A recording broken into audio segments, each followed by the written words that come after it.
We'd like to acknowledge the traditional custodians of the land on which this podcast was produced, the Gadigal People of the Eora Nation. We pay our respects to elders past and present.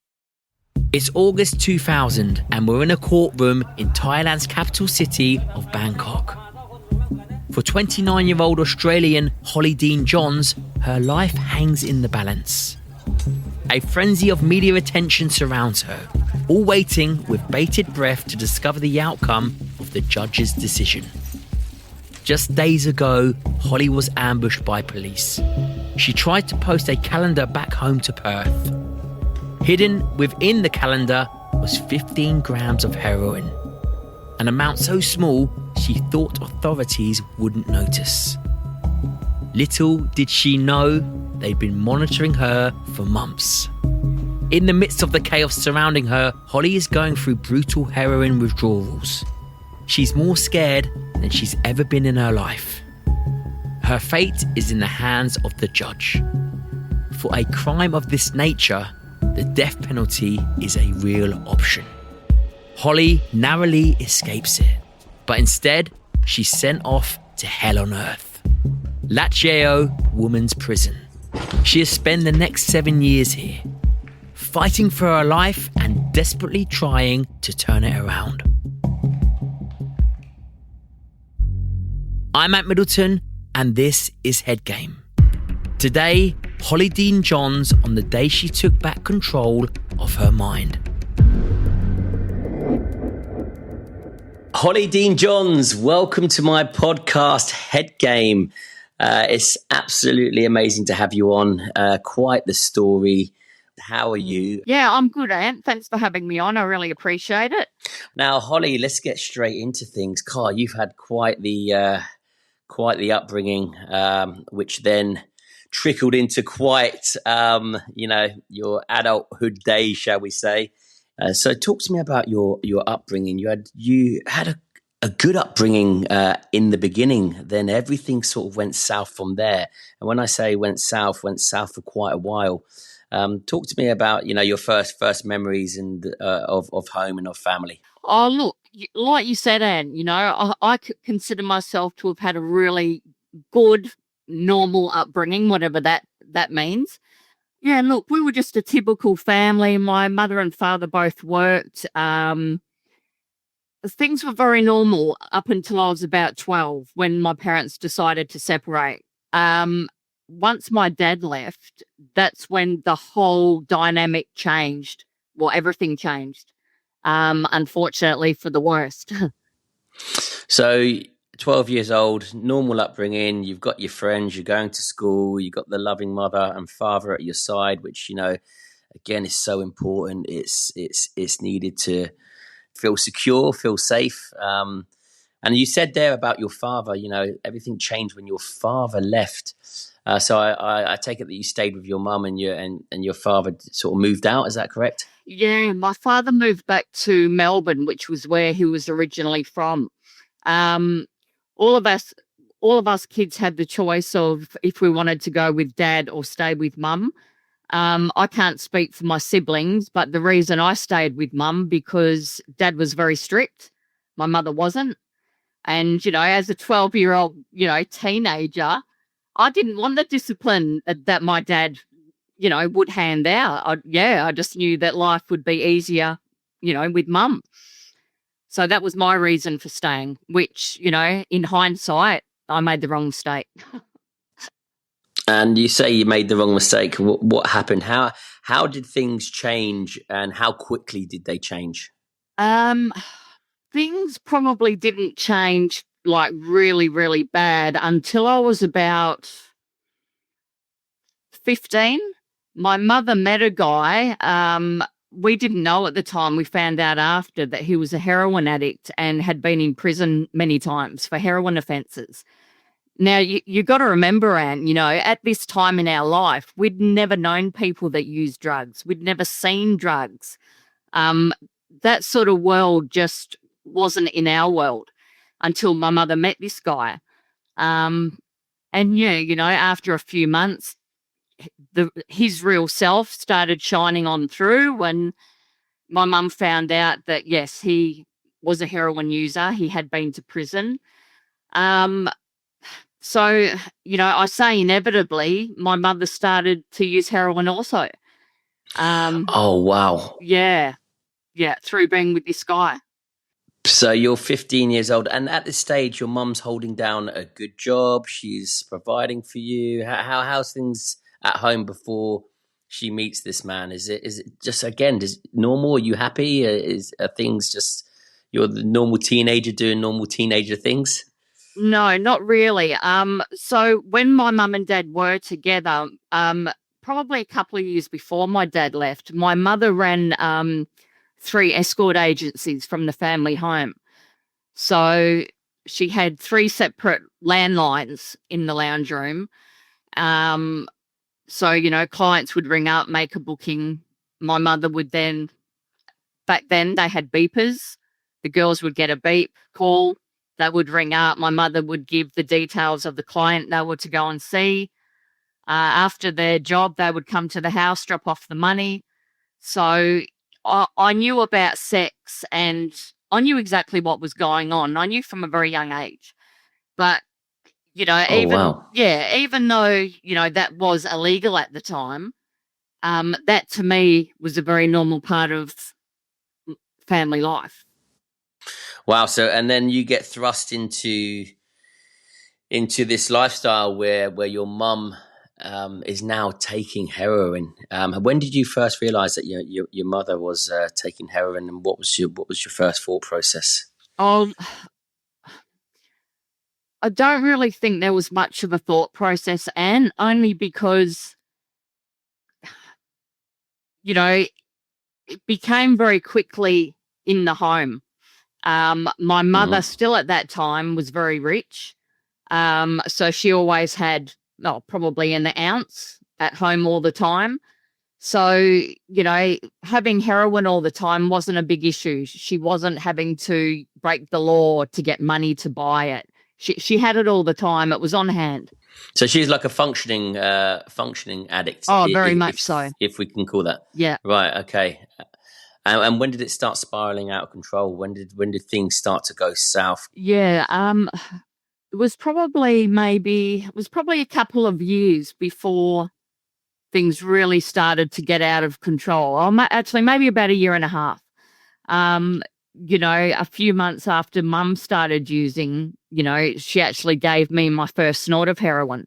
I'd asked her many times before if I could try it, and she was always like, no, no, no. I asked her again one night, and she said yes. So for me, unfortunately, that was really the beginning of the end for me. You hear people say once you try heroin once, that's it, you're hooked. And how old were you when you took your first snort of heroin, and what did it do to you? How did you feel, and how did it capture your soul so quickly? Yeah, it's a really hard feeling to explain, Anne. It really is hard to describe. I felt sort of that nothing else really mattered. I could sort of push down on things I wanted to push down, if that makes sense. And how old are you, Holly? 15, 16. Yeah, young. And then from then onwards, addicted, hooked on it. You obviously didn't have the money in the fight. How were you getting your hits thereafter? Yeah, so whenever my mother would get large amounts of heroin, I was the one that would package it up, cut it. I was doing that on my own. So, I would do what I had to do, and I would take a bit for myself. Nobody knew I was a heroin addict then for about 2 years. I kept it hidden. Nobody had any idea. Wow. Yeah. And when was the moment that you couldn't keep it hidden anymore? What happened? My mother thought I was having a nervous breakdown because my mood started to get quite erratic. And she said, look, I had a friend living in Port Hedland, and she said, look, I think you should go up there and spend a couple of weeks up there, get away, for a while. I didn't want to go, but I did it to make my mum happy. So I left what heroin I had back in Perth. I got on a bus. After 2 days in Port Hedland, I was like, this is a shithole. I'll go back to Perth.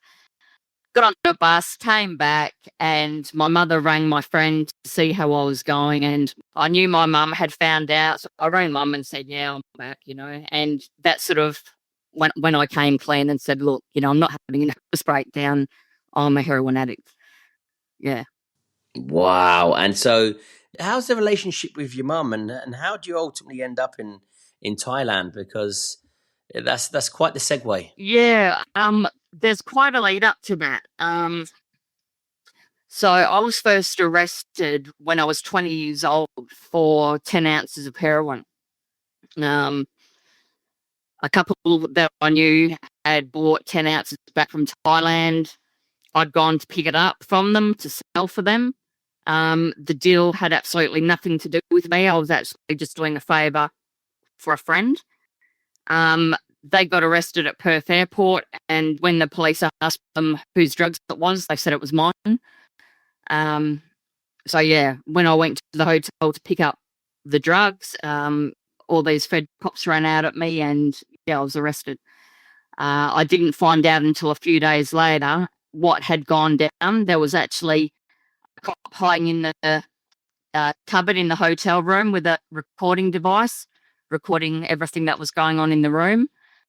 So yeah, I ended up getting an 18-year sentence for that. I had to serve 5 years before getting out on parole. So I got out when I was 25. At that time of my arrest, my boyfriend was in Thailand at the time. He had actually got the heroin and gave it to them because they didn't know anyone to buy heroin from, and we did. So again, he was doing a favour for a friend. Yeah, so when I got arrested, I got a message to him and I said, don't come back here. My lawyer had said, Holly, if you're doing 5 years, he's going to be doing 15. So I said, don't come back.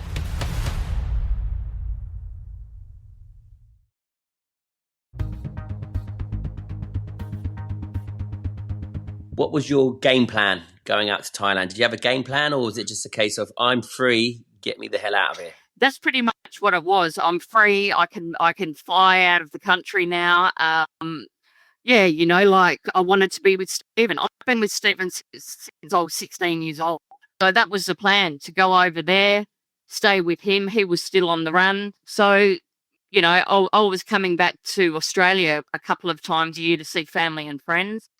And I'd fly back there. That was sort of, where I was living, pretty much. Was there a kind of buzz? Did you feel like a kind of energy, a kind of buzz, or you feeling alive that you were living this life of, on the run, your boyfriend's on the run, you've just got out of prison, you're going on this new exciting journey now to Thailand. You feel like, you're escaping, that you're on the run now from Australia, where ultimately you're not because you're free to go. But was there a sense... Was that give you a buzz in life, or did that not play any part of it at all? Yeah, you got to remember also that as a heroin addict, especially back then, Thailand was the best place to live if you were a drug addict. The heroin was readily available. It was very cheap. It was very pure. So I was living a heroin addict's dream. Wow. You were living a heroin addict's dream. God, that's some statement. And so you go out there, and were you living the dream for a while? You're out in Thailand, you got your boyfriend, you're back with your boyfriend, it's ready, available, and how long until you start thinking, right, I can make a bit of money out of this? Well, I was arrested over there when I was 29, so probably a year leading up to that. So when did things come crashing down? Because ultimately, you went into the whole, right, I can provide this now and make it, rather than being an addict, I can make a living out of becoming a dealer ultimately. When did that transition happen? Okay, so it wasn't necessarily becoming a dealer. What I was doing was sending heroin back to myself, so that when I came back to Australia, I had heroin to use. So I wasn't having to go out onto the street and buy shit heroin for lots of money. And it was working. Was it working for a while? It was, yeah. How it came undone was there was another guy that we knew who was also on the run from Australia, that had been living in Thailand for 10 plus years.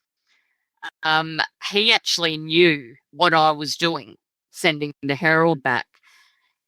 He did a run one time to Darwin with a kilo of heroin in his suitcase. He got arrested at the airport in Darwin, and when the cops questioned him, he said, "Look, I can give you somebody to get a reduced sentence," and he gave them me. There's no heroes amongst thieves, eh? So talk me through the morning that you get arrested let's not forget you're in Thailand, you're being observed. They've got probably copious amounts of evidence that you've done multiple runs. And talk me through your last run and how all hell broke loose and you ended up in Thai prison. So at this time, Stephen had done a run to Melbourne with the kilo in his suitcase, and he'd been busted in Melbourne. So my plan at this time was to wrap things up in Thailand and then move to Melbourne. So I thought, I'll be here probably for 2 weeks and I'll be gone. So one night I called my friend Bob. I said, "Can you come and pick me up? I need to go to the post office to post a calendar which contained 15 grams of heroin." So he picked me up. We drove to the post office. I told him to wait in the car. I've gone in, posted the calendar. I picked up my mail at the same time. There was a letter from my dad there, which I put in the glove box to read later. I've gone back out to the car, asked Bob if he was hungry. He said yes. And I said, "Look, let's just go down to Siam Square. We'll get some takeaway." So there was nowhere to park or anything. So I said to Bob, "Look, you just keep lapping the block. And when I've got the food, I'll come out and jump in the car." So he's pulled up. I've jumped in the passenger seat. And as I've gone to close the door, all these guys have run at the car. Now, they're all their plain clothes. I thought we were getting robbed because you hear of foreigners getting robbed quite often. So that's what I thought was happening. So there was a guy tugging on my door, trying to get it open, and I'm trying to get it closed. So we're playing tug of war with the door. So while I'm trying to close it, I said to Bob, floor it, get the fuck out of here." But there was nowhere to go. We were boxed in. So I then realised they were cops. So they pulled us out. They put us both in separate cars. They drove me straight back to the post office. The guy ID'd me. Yeah. And that's when they arrested me. When did you realise that your world was just about to descend, not into hell, but deeper than hell? When did that realisation hit you? As soon as they took me back to the post office, I knew what was going on. I knew. Did your heart sink? Did you? What was going? Oh yeah. I knew I'm fucked. I'm gone in a really big way. I knew that. And this was a process that you've done multiple times, Yeah. right? You know, small amounts into calendars, into whatever, posting them back, getting it through. And this was just one time. You know, did you get complacent? Did you get overconfident? Did you, looking back on it, was it just a normal process for you and you thought it'd never happen to me? I'll never get caught? Yeah, look, people have asked me that so many times, and the answer I have is, look, if I thought for a second that I would have been caught doing it, I wouldn't have done it. You were just like naive enough to go, no, this is working. It's small amounts. I'll never get caught. And then boom, the big day comes. No, actually, that's not quite true.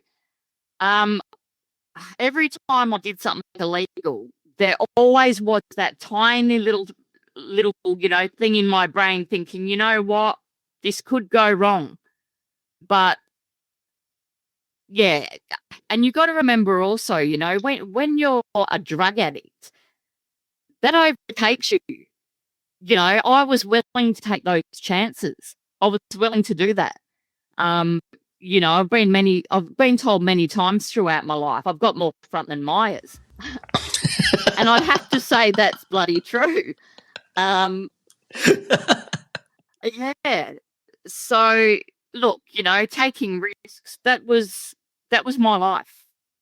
I was a risk taker. But the excitement turns upside down. Talk me through, you being slammed in a cell and knowing. Did you know that you were going to go through what you went through? Because obviously, when you're in Thailand, the conditions. You hear about. You must have heard about the prisons and what was going through your head when they sentenced you. Well, it was funny because the guy I was arrested with, he'd actually been in a Thai prison many years before. So he told me many, many stories of what it was like. And I actually thought a lot of what he told me was very much exaggerated.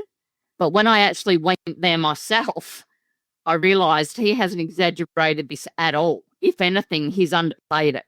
It was the worst experience of my whole life. Well, now it's the second worst experience of my life. But, look, and it's going to a prison like that, you can't prepare for it. It's absolutely horrifying. It's just unimaginable. So what happens? You go into court, and how many years do they give you for this? Because obviously you're going down. What's the court system like? And when they ultimately slam the hammer down, and how many years did they give you? So it took me 3 years to get sentenced. That was because Bob was pleading not guilty. If he was pleading guilty, we would have been sentenced straight away. So 3 years I had to wait. When I did eventually get sentenced, they gave me 33 years. Later on, they brought it down to 27 years. And 3 years, were you on remand for 3 years? Yeah. And what in a proper prison, right? Oh yeah. You're not in a police cell, and you're being, No. you might as well be in prison, right? You're in the thick of it. Yeah, at the police cell, people are held there for 2 weeks. I don't know why, but Bob and I were held there for a month. I couldn't wait to get to the jail, and I kept asking the cops, why are we still here? Everyone else is gone after 2 weeks. And they just kept saying, look, be happy you're here, because once you're at the main jail, you're going to wish you were back here. But I actually didn't. I preferred the actual prison because you had more freedom there. At the police lockup, you were just kept in the cell 24 hours a day. Wow. So when that hammer went down and you got 33 years, were you ready for that amount of sentence, or did you think you were going to get less? And no. When you heard that, no, you knew. I knew. I knew I'd be getting. Look, I planned on it being 30 years plus. I knew it would be a long time. I had no idea, but my younger brother and sister came for my sentencing day. I didn't know they were coming. So they were both in the courtroom when they gave the sentence. I was very happy to have that sentence. My sister just started bawling her eyes out, and I said, don't be upset. I said, this is a good thing. And she was like, how is this a good thing? You just got 31 years. And I said, yeah, but see, they have what they call a prisoner transfer treaty. So if you get a life sentence, you have to serve 8 years in jail before you can apply to transfer back to Australia. But if you had a numbered sentence, which I had, having 31 years, I had to serve 4 years before I could apply to go home. So by this time, I'd already done 3 years. So I said to my sister, I can apply in 1 more year. I can come home. So, that was a lot better to hear. So in my mind, I'm thinking, okay, I've got 1 more year. I can apply. I'll be home 6 months after that. But unfortunately for me, it took 7.5 years for me to get home because they knocked me back. They didn't want me back. So talk me through a daily routine in that prison. Your first day when you got to, and you were there, what what was it like? Just talk me through the nitty gritty of it. I'm so intrigued to know how bad and brutal and non-humane it is. So the first night, I was walked up to the first floor. I was standing outside the cell. So you had concrete up to about waist high and the rest were just bars. I was standing at the door looking inside. It was just a room with wooden floorboards, and at the back there was a square bit of concrete and there was a toilet in the ground. So I'm looking in thinking, where am I going to sleep? Like, there was 120 people in there and you couldn't even see any of the floor. Everyone was sitting there cross-legged, and I was like, well, there's not even enough room for another person. But they opened the door, they pushed me in, and I said, does anyone here speak English? And one girl put up her hand, and I was like, oh, thank fuck for that. Yeah, I sat down with her. She was what they call the mother of the room. So she was in charge of who slept where. She was in charge of giving out the money coupons in the room. She was in charge of who cleaned. She was the boss. So she said, okay, we'll figure out where you're going to sleep. And I said, well, what do you mean? There's no space. And she said, leave it with me. Hang on. So she's walked down the lines, and whatever line had the less people in it, that's where I went. So she told everybody to roll onto their side, and then she was pushing people. And then she, there was, I think it was like 20 centimeters, and she said, that's where you'll sleep. And I said, how the fuck am I going to sleep there? And she said, you will. So I had to lay on my side, like really squash in. So it's that hot in there. It felt like your skin was like melting together. There was 2 tiny little fans in the ceiling, one at each end. And that was it. Did you think that things were going to get better, or was there a penny drop moment where you were like, what have I done? Look, I knew that far out, if this is how we sleep, I knew that things were going to get worse. This couldn't be the worst of it. And I found out what the next thing was in the morning when it was time to have a shower. So what I was told was, as soon as the door opens, you've got to run as fast as you can to where there's massive tanks of water. And I said, okay. So I quickly understood why. As soon as the doors open, every single floor gets opened at the same time. So you've got to think, okay, there's 2,000 women all running to one tank of water. So it sounds like buffaloes running. It sounds like a stampede. Like, the noise is deafening. So everybody runs to this tank of water. And I'm actually with the boss of the room so she can show me what's going on. So the night before, everyone was given, all us new people were giving a tiny plastic bowl. I thought that was to eat out of, but it was to actually shower with.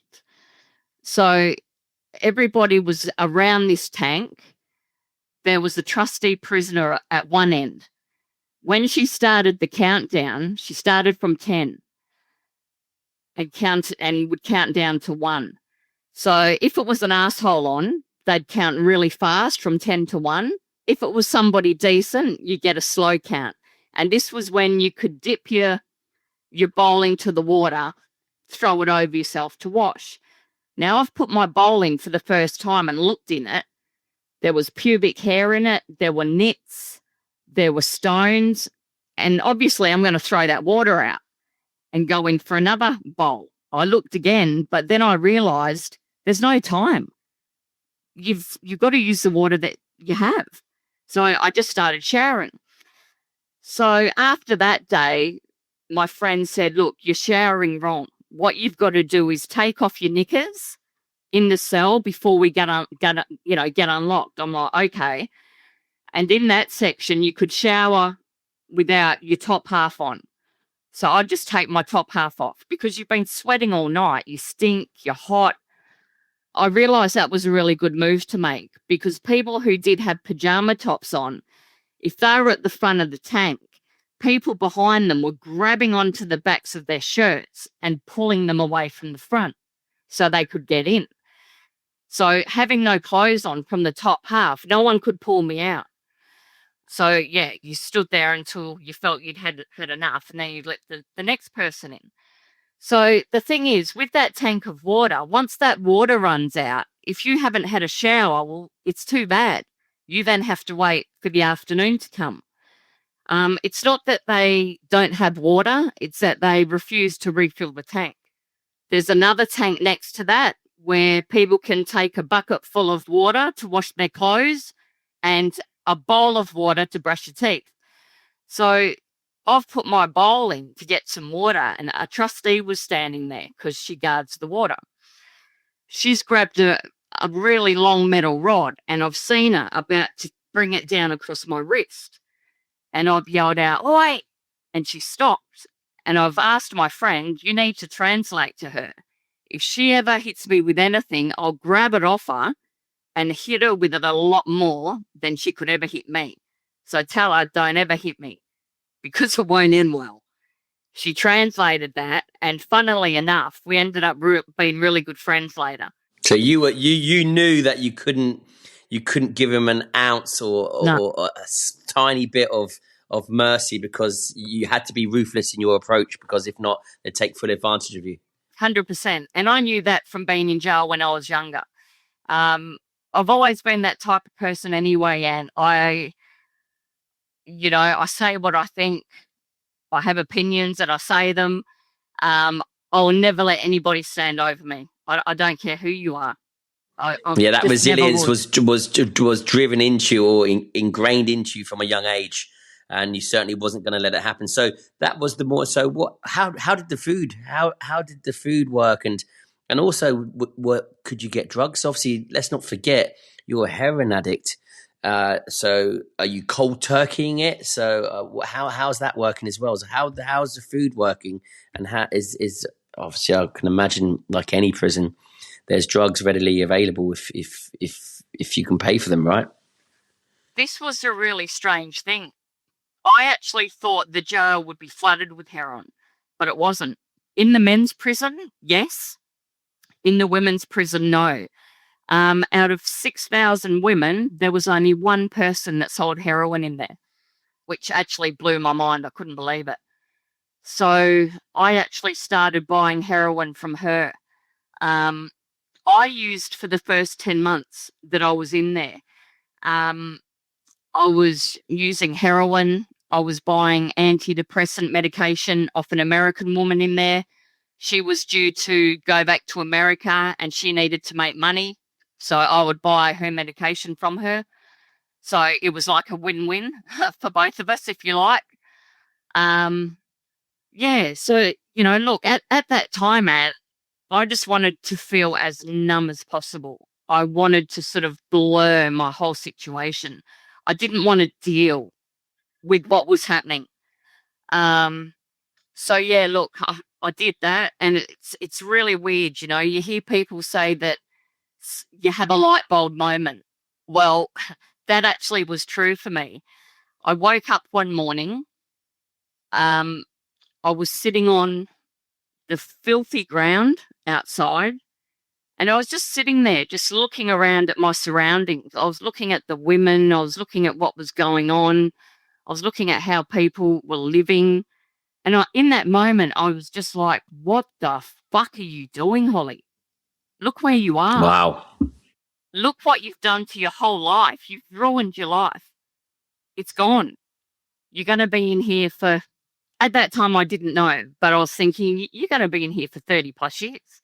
You have absolutely ruined your life. And yeah, it was in that moment, Anne, where I was like, you know what? I'm fucking done. I'm done with heroin. I'm done with everything. I will never, ever use drugs ever again in my life. And I never did. So it was just like an epiphany that when you were sat there, and it just submerged you. And did you stick to it straight? Was it just like boom? Because you seem like you're a very, very strong-minded individual, and when you have something on your mind, you implement it and you stick to it. And this was one of those moments, was it? 100%. And that's the thing that I'm so lucky with, Anne. You know, I've always had a very positive mindset. I've always had that. Thank God, because I know that's what helped me get through a lot of challenging times in my life. I'm a very positive person. I hate negativity. I don't like negative people. If people are talking negatively around me, I'm like, stop. Don't use those words. Change it to these words. Like, words are so powerful, and I know that. And I try and give that gift to other people as well, because I know how strong it is. It was just I'd had enough, Anne. You know, it was as simple as that. And so you've done that. Did you just separate yourself from certain people? Did you change your approach to the way that you were obviously living your life in prison? Yeah, I did actually. I didn't have to separate myself from people. It's like, You just told them. well, I say to, you know, people knew I was done. And it's like, you know, at that time, if someone had a pound of heroin in front of me and said, here you go, do you want it? I would have said, fuck off. Like, I can have people around me that use. It's not an issue for me, because it's just not. Once I make up my mind about something, it's made. I don't go back. I never go back.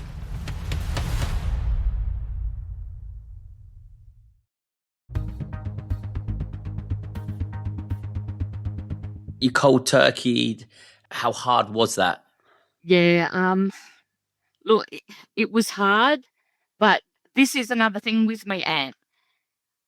I would talk to myself in my head, right? I'd hung out many, many times before. You know, I'd hung out in jail, so I know how tough it is. But going back to the positive mindset, I'd just say to myself, it's all right, Holly. You're going to be okay. You're not going to hang out. It's fine, you know?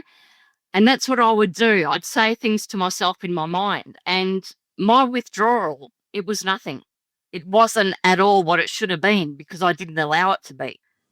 Yeah, the power of your positive mindset sort of overruled any. Absolutely, I completely. I understand that tenfold. It's all you need. I've been there myself. Yeah, yeah, that it is. Yep. So yeah, for me, like, thank God I had that, because if I didn't, I would have come out of prison a very different person to what I did. 100%. As time goes by, are you feeling better? Are you actually looking at life through a positive lens rather than a negative lens?